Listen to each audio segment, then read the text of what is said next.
European Compass podcast, the podcast where we explore the heart of Europe through its food, its markets, and the stories behind every dish. I'm your host, Julia Dowse, and if you've ever planned a trip around a meal, then you're in the right place. Let's dig in. So, this week we are talking about Greek food, in particular, Cretan food. So, this week in France, we had a particular warm spell. And every time this happens, since 2022, so we visited Crete in 2022. And ever since then, whenever there's a heat wave, a warm spot, we all look at each other and go, let's eat Greek. And it's become our hot weather food. And there've been certain takeaways that we had from this trip that have become part of our repertoire. And they're not always the ones that you think they're going to be. So when we first went to Crete, I was imagining gyros, I was imagining Greek salads. These are the things that we would eat anyway, and that I would eat if I went to a Greek restaurant, or lamb stews and things like this.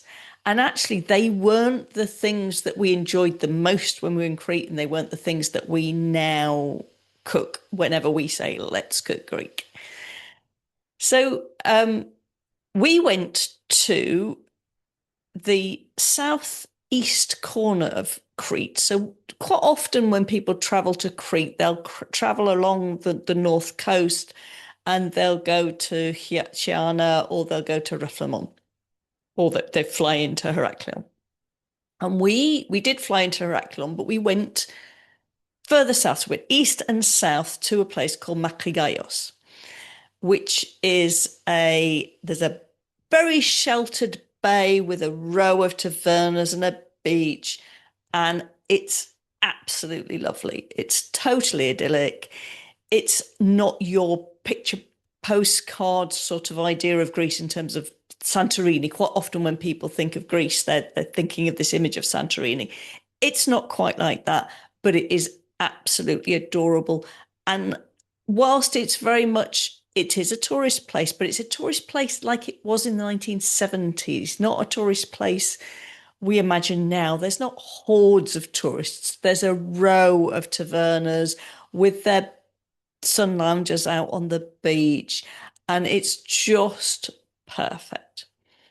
So we stayed there. You can read about it on my site where I talk about where we stayed and everything else. The things that we were seeing, most of the restaurants have got similar menus.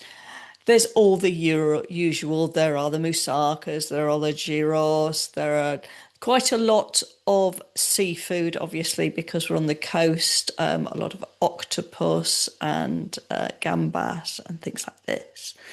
One thing that was quite surprising about the area is quite a lot of things like schnitzel on the menu. I think that's just because there was traditionally quite a lot of German tourists, and so their influences come in, so you do get a lot of schnitzel and things like this.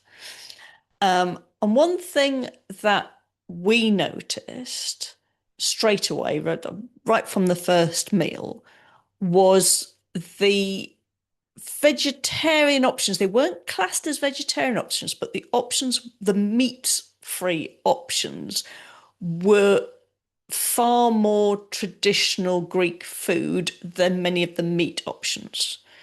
And it's as though I hesitate to say locals, because I'm not sure how many Cretans actually go down to Makrigialos. I'm sure it is mainly a tourist resort. But the Cretan food and the roots of their food have stayed within the vegetable options that are on offer, more so than the meat options. So our favourite place to eat was this place called Georges Taverna. And it wasn't actually in the main part of Makrigialos. We had to walk around a headland, and you came to another beach where there really wasn't very much else. There was just this one taverna with some seats outside, typical sort of blue wooden chairs with tables, and then out to the beach. Quite rustic. This is nothing posh about this place. It's a rustic place that feels like it hasn't changed in decades. I'm sure it probably hasn't. Normally, when I travel, I avoid places that have got photographs of food. In Crete, we did find that a lot of the restaurants did have photographs of food, so it's actually quite difficult to say, okay, I'm not going to eat at them. And particularly when we first went to Georges, it was because we'd walked around the headland and we'd seen this taverna and there wasn't anywhere else to eat. So you're like, well, look, we'll eat there. It'll be fine. And actually, it was more than fine. It was fantastic. He came out, George himself came out and talked to us, and he talked about his mum being in the kitchen and all these recipes that he'd learnt from his grandma, and that this was very much the way of cooking. It was their food, that they used olive oil from a local farm, and that everything was just local. It was all just what they could find at the market and what they knew how to cook, and that they'd been cooking forever. My absolute favourite dish there was the stuffed courgette flowers, which is they're beautiful. I mean, no Michelin-starred restaurant can ever come up with something quite as beautiful as just a simple courgette flower stuffed. And they were so tasty. And that's something I have tried that since, but courgette flowers, we grow courgettes, so I can get courgette flowers, but they're quite precious because if you pick the courgette flowers, then you won't get the courgettes. So we avoid picking the courgette flowers, but I would eat them if I went back there, definitely. But the courgettes, then, I'm sorry, I should say zucchini, but we use the French term courgette. So the courgettes are then grated and fried and made into a courgette fritter. And that is the takeaway. That is the thing that we now cook on a regular basis. My daughter's recently turned vegetarian, and these are the ultimate vegetarian food. You can put them on a plancha. We cook them, reheat them, so prepare them all in advance and then reheat them on the plancha. I'll take you through the easiest way to do it is explain how to make them. So you take your courgettes and you grate them. So grate them on a coarse grate. I do it in a Magimix.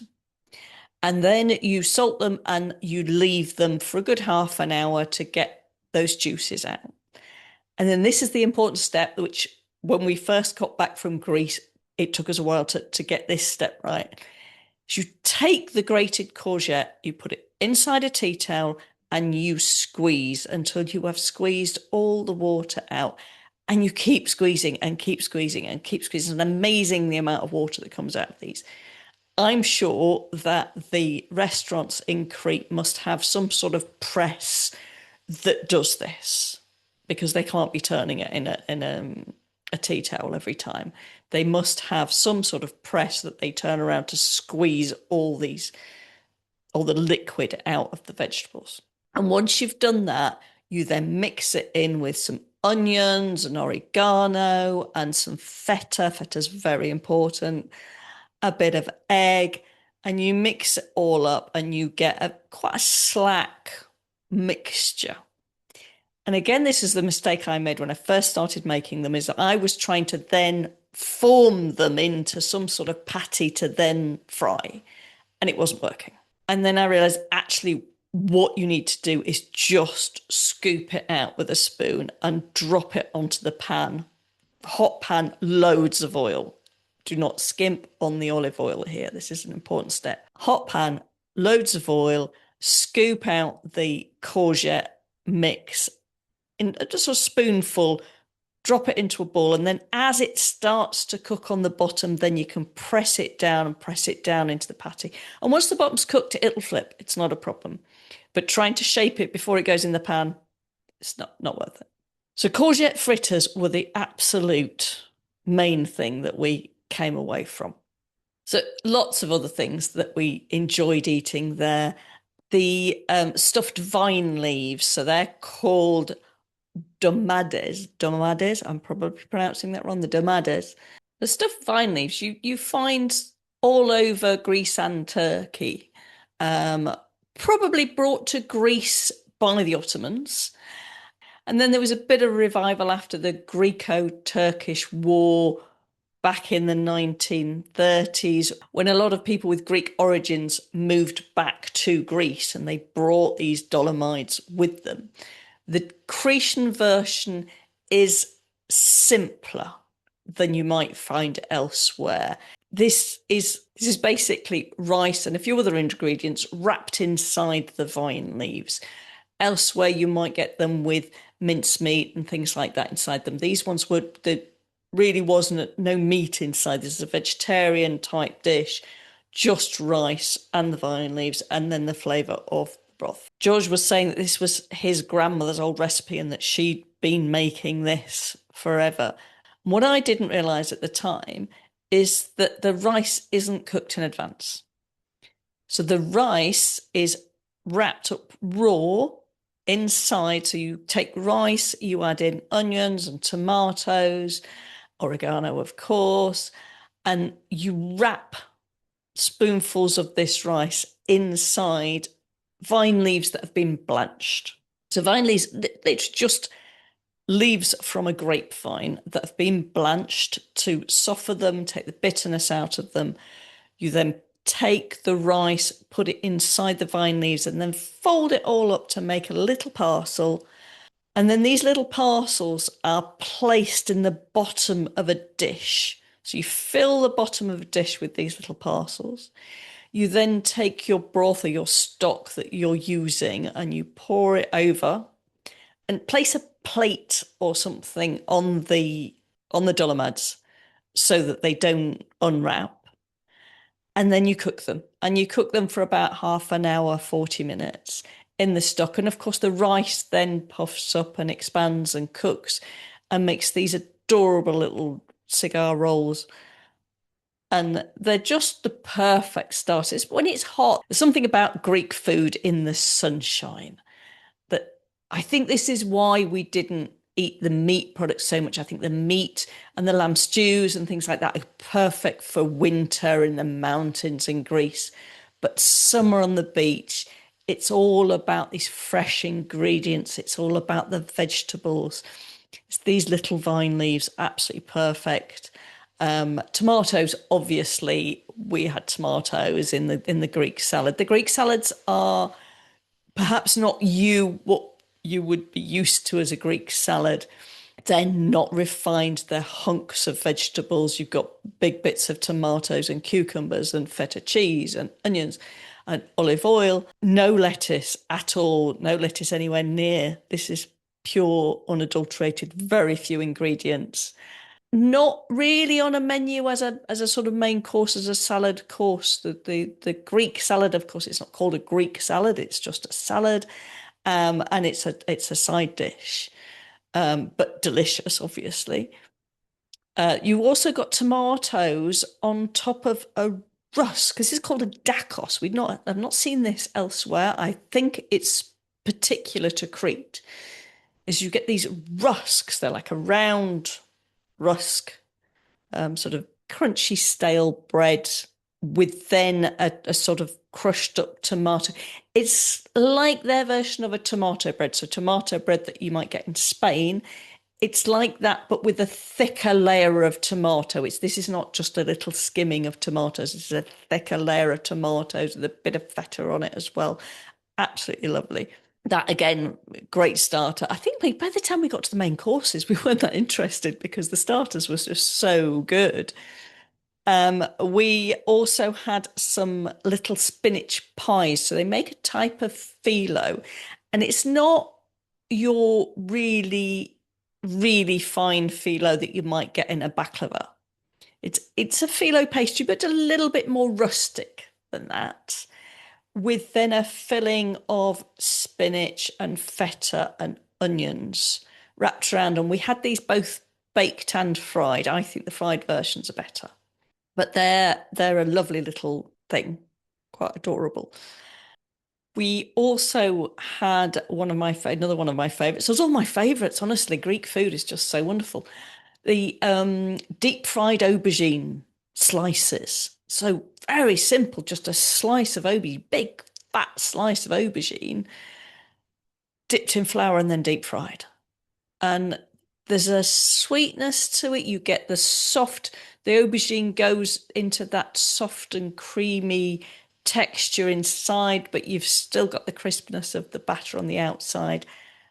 Absolutely. I can taste it and I can see where we were sitting. We had a cold beer and we've just got this spread in front of us of all these different dishes because we wanted to try everything.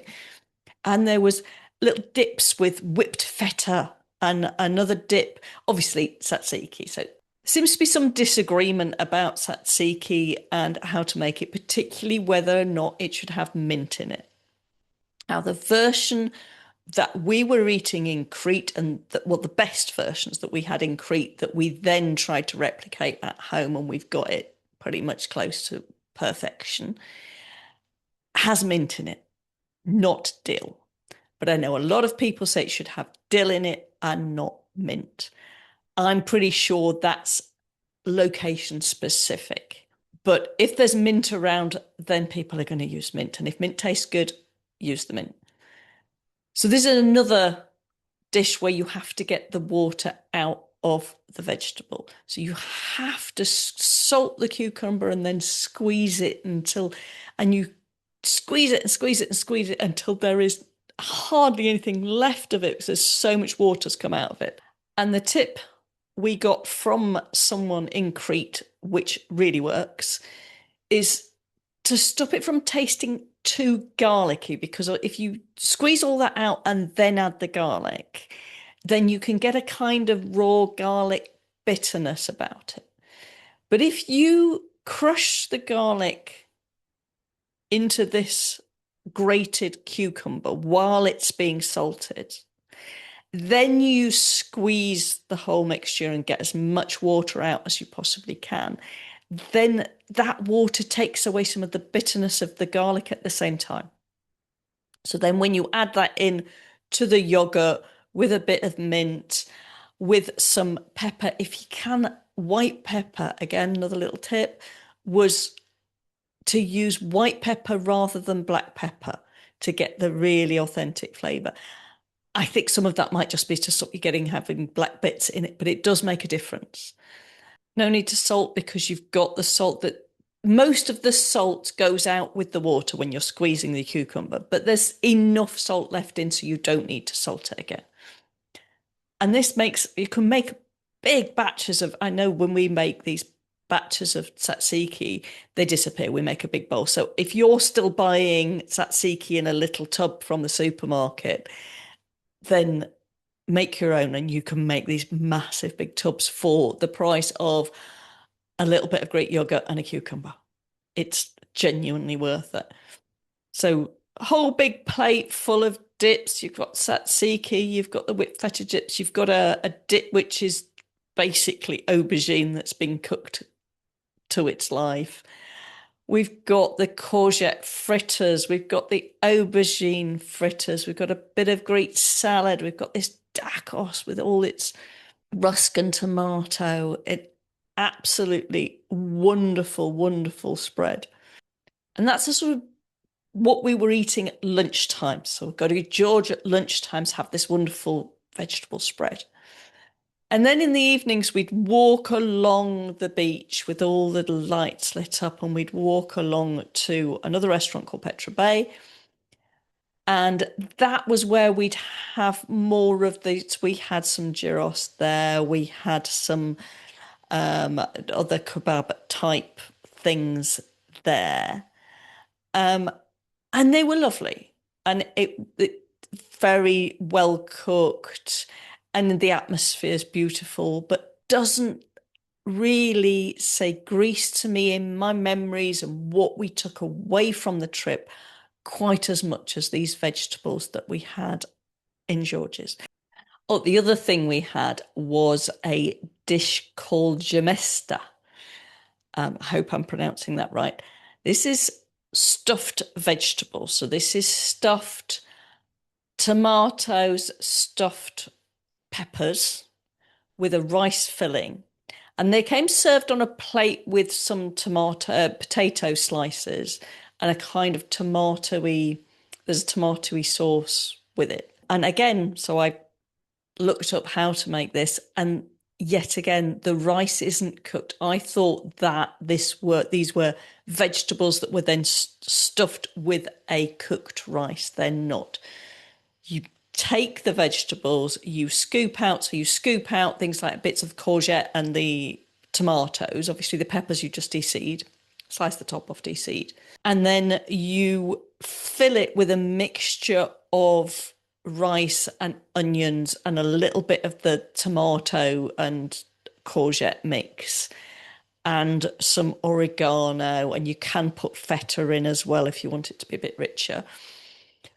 And then you put the lids back on these vegetables and you cook it. But you can cook it with potatoes. So you lay the potato bits on the bottom of the dish and they help to balance the vegetables. And then you put in the rest of whatever's left of the mixed up tomato and the courgette, and you pour that in, and then you put in some water and some white wine and put a lid on and then cook it all together. And you get this mix of all the mixture of flavors and all the mixture of the flavors of the vegetables, the flavors of the peppers, the flavors of the feta and the oregano all get into the rice, and the wine gives it that little bit of an edge. And so when it's all cooked, and you could serve the potatoes as well because they're delicious, serve it all on this big platter. And it just makes for the most delicious vegetarian platter for a summer dish. In fact, talking about this is making me hungry, so I'm going to cook this maybe tonight. And this is when we think Greek, we no longer think about the gyros. We no longer think about the meat. This is what we think about. We think about these vegetables and things cooked up with these rice and these very clean flavors, and just wonderful. And it's such a great example of traveling for food, that the food is different when you travel to different places, and that we've not had food like this elsewhere. With this was Cretan food, and I've no doubt that there are lots and lots of other Cretan recipes that deserve a mention, and I've no doubt we could do an entire season of podcasts talking about the different recipes of Cretan food, because it's got such wonderful ingredients, and so great. Oh, watermelon, haven't mentioned the watermelon. One of the really lovely things in Greece when we were there was that you got watermelon as a starter portion, not even a starter. It's like an amuse-bouche is slices of watermelon. Watermelon isn't something that we eat a lot. We eat a lot of melon. Where we live, the melon is grown in the fields around, so we eat a lot of melon in the summer. But it's a Charentaise melon. It's got an orange flesh. It's quite firm. It's not at all a watermelon. And so we're eating these bits of watermelon. We're like, don't really get watermelon. It's not really that much of a flavour, and what's the point of it? And then we realised something clicked, that we should think about the watermelon not as a fruit in the same way we thought about the melon that we eat, but more like a cucumber. Now that sounds completely mad, but when you taste watermelon, if you put watermelon and eat watermelon and think melon, then somehow, at least me, I'm sure there's people that think I'm mad here. You eat watermelon, and if you're thinking melon, then your taste buds are kind of disappointed because you're not getting the melon. You're not getting this flavorful, sugary, sweet fruit. What you're getting is crisp and refreshing. And so I thought cucumber. And as soon as I did that and started eating the watermelon as though it were cucumber, it totally changed my viewpoint on watermelon. And now I love watermelon. But I love watermelon as a palate cleanser, and in the same way as you might use cucumber, to the extent that I now actually put watermelon into my salads. So things like a pasta salad or any sort of salad, a summer salad, benefits from some queued up watermelon. It's fantastic. So the restaurants were serving us this. They were free. We weren't charged anything for these plates of watermelon, little slices of watermelon. And we realised it's because there's just so many watermelons around. We were seeing pickup trucks stacked up with these watermelons the size of basketballs, just full in the back of pickup trucks. And so they were cheap as chips. We went to supermarkets and they're selling watermelon for 50 cents. It's just madness. But it was a really nice way to start a meal and a really nice touch. So watermelon at the beginning and then raki at the end. So little glasses of raki, the very powerful spirit that's used there. And again, not charged, just people come over. You can have a glass of this. Oh, have a glass of this before you finish. Absolutely wonderful. The people in the restaurants, the service we got was amazing. No sort of impression that they were upset to see tourists, just this really happy to share and talk about their food. They're so proud of their food and the origins of the food. So Cretan food, absolutely amazing. I would go back in a heartbeat. And the big takeaway, courgette fritters, tzatziki, stuffed vegetables, keep it vegetarian, keep it simple and summery. And that's it for today's episode of European Compass. Make sure you add a bit of Greek into those summer dishes. Thanks for joining me. If you enjoyed today's episode, then share it with a fellow food traveller. And don't forget to subscribe for more delicious adventures. Bon appetit and happy travels.